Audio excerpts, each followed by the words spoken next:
अस्सलाम वालेकुम। मेरा नाम डॉक्टर उमराब शरीफ है। आज हम एक बहुत कॉमन सेंस वेदर चेंज हो रहा है, गर्मियों से सर्दियाँ आ रही हैं और बहुत पेशेंट हमारे पास इस कंप्लेंट के साथ आता है कि सर हमारी जो एलर्जी थी वो प्रोनाउंस हो गई।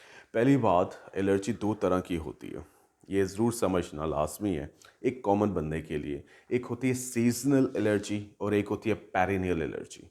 सीजनल एलर्जी होती है कि जब सीज़न तब्दील हो तो आपके अंदर सिम्टम्स आते हैं एलर्जी के लिए, जिसमें स्नीजिंग आ सकती है यानी कि छींकें आ सकती है, खांसी शुरू हो सकती है, गला ख़राब हो सकता है, केरा गिरना शुरू हो सकता है, या दूसरी लफ्ज़ों में लोग कहते हैं जैसे हमारे दिमाग से केरा गिर रहा है, जिसे हम पोस्ट नेज़ल ड्रिपिंग भी कहते हैं, PND भी कहते हैं। सो ऐसे पेशेंट जिनको ये तकलीफ़ सीज़न के चेंज करने से हो, इसे हम सीजनल चेंज एलर्जी कहते हैं। और जिन मरीज़ों को ये तकलीफ़ और ये सिम्टम्स, ये प्रॉब्लम्स सारा साल रहती हों, उन्हें हम पेरिनियल एलर्जी कहते हैं, जो कि पूरे साल में उनको कॉन्टिन्यूटी में रहती है। Thank you very much. अस्सलाम वालेकुम। जिस तरह हमने पहले वीडियो में ये डिस्कस किया कि सीजनल एलर्जी और पेरिनियल एलर्जी क्या होता है, इसके बाद अगर हमारे पास पेशेंट सिम्टम्स के साथ आता है तो हमारे पास एलर्जी को रिड्यूस करने के लिए पहले ट्रीटमेंट क्या है। सबसे पहला ट्रीटमेंट याद रखिएगा, अगर आपको किसी किस्म की एलर्जी है, चाहे वो डस्ट से है, चाहे वो पोलन से है, चाहे वो वेदर चेंज की वजह से है, चाहे वो कोल्ड या सोर चीज़ों या ठंडी खट्टी चीज़ों से है, तो याद रखें सबसे पहला इलाज ज़रूरी ये है कि आप उन चीज़ों से अवॉइड करें जिनसे आपको एलर्जी है।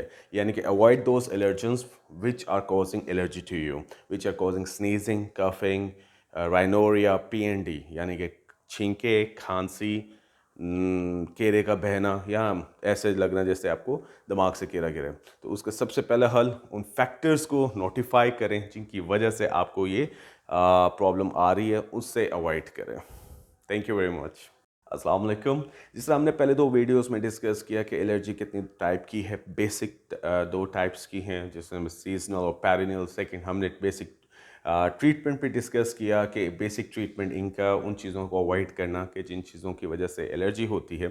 थर्ड बहुत इंपॉर्टेंट चीज़, अगर पेशेंट हमसे कहते हैं कि जी मुझे डस्ट से एलर्जी है, मैं कि डस्ट को कैसे अवॉइड करूँ, पाकिस्तान में तो माहौल ही ऐसा है कि गर्दो गुबार लाजमी है जैसे बाहर निकले।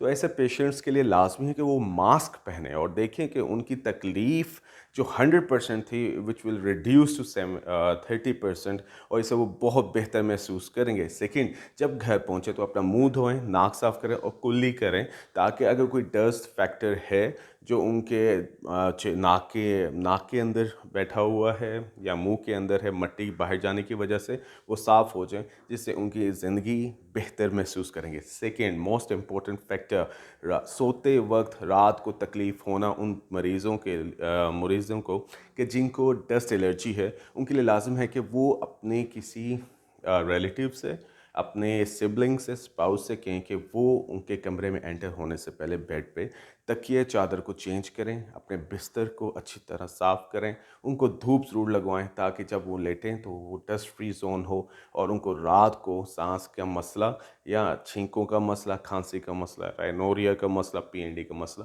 ना हो।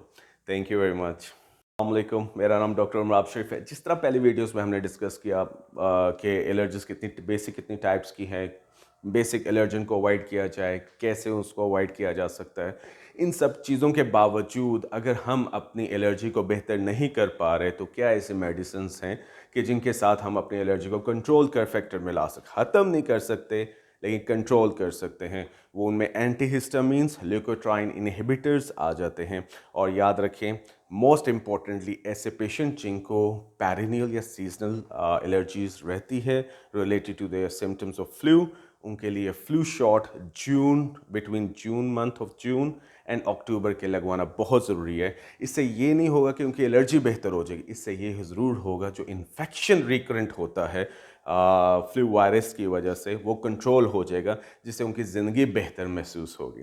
और ज़रूर अब आजकल वक्त भी है, अक्टूबर एंड होने को है, तो मैं सजेस्ट करूँगा कि जो बंदा जिसको एलर्जी का इशू है सीजनल और पेरिनियल, उसके पास टाइम है, वो फ्लू शॉट लाजमी लगवाएं, चाहे वो किसी गवर्नमेंट सेटअप से या प्राइवेट सेटअप से लगवाएं ज़रूर, ताकि वो अपनी ज़िंदगी का एक साल बेहतर कर सकें। Thank you very much. Allah हाफिज़।